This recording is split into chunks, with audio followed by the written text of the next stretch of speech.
Introduction. Hi friends, have you ever thought why do we eat food?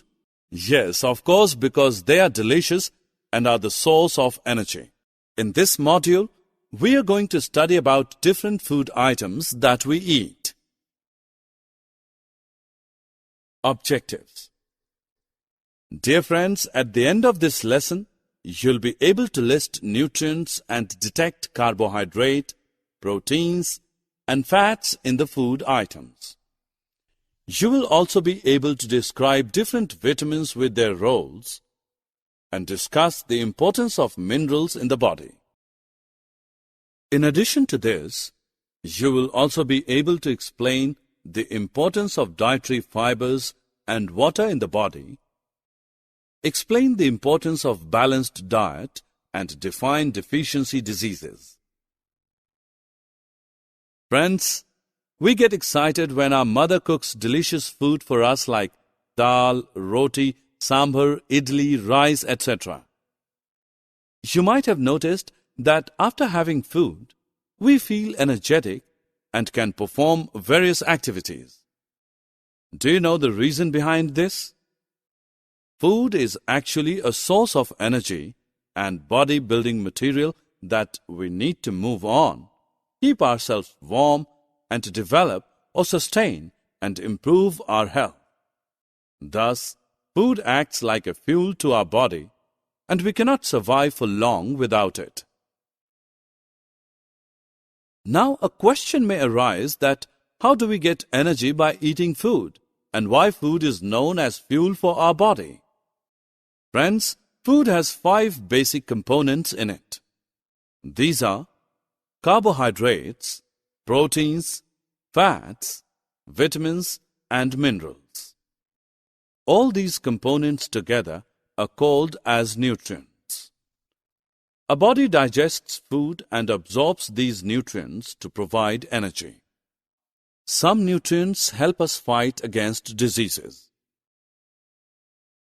Do you know this fact that each food item contains all nutrients in different amount, and each nutrient plays a different role in the body? Let us know about these nutrients one by one in detail. First, carbohydrates. Carbohydrates form an essential structural component of living cells.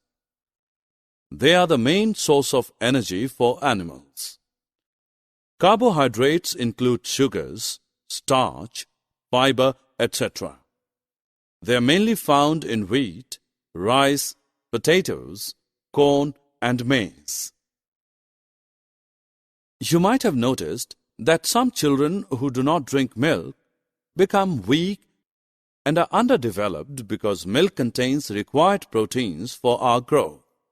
Meat, fishes, eggs, pulses, cheese, and soybean are some other important sources of proteins in our diet. The major role of proteins is building and repairing of damaged tissues. Along with carbohydrates, they are also a source of energy.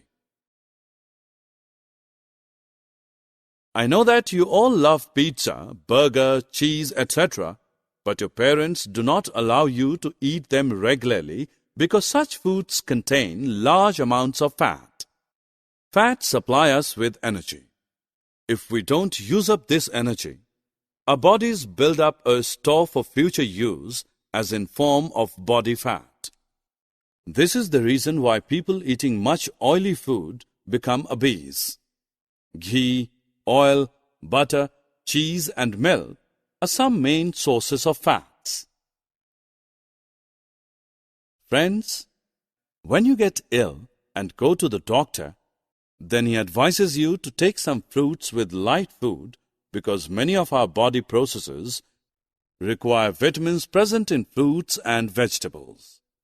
They are required in very small amount. Here is a list of vitamins, their sources, and their roles. You might have seen many advertisements of mineral-rich food items. Now let's know why they are so important. Actually, plants need minerals for growth. Besides this, a body also requires minerals in small quantities for all the chemical processes. Potassium, calcium, iron, etc. are some common examples of these minerals. Let us know more about the sources and the role of these minerals using the next table. Dear friends, do you know that besides nutrients, dietary fiber also play an important role in our body? They are usually known as roughage. You need to know that roughage does not provide any nutrition to our body, but adds bulk.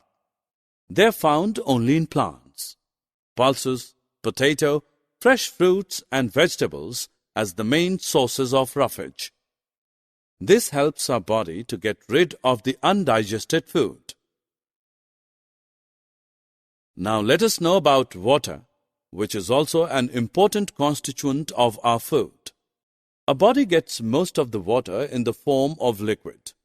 In addition, we also add water while cooking the food. Water helps our body to absorb nutrients from the food. It is also helpful in throwing out some wastes from body as urine and sweat.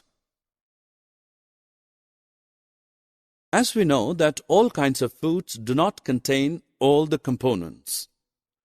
Our meals should have a balance of the different nutrients that our body needs for growing and maintaining good health. Such a diet is called a balanced diet. In other words, we can say that a balanced diet includes all the nutrients that our body requires in proper quantities.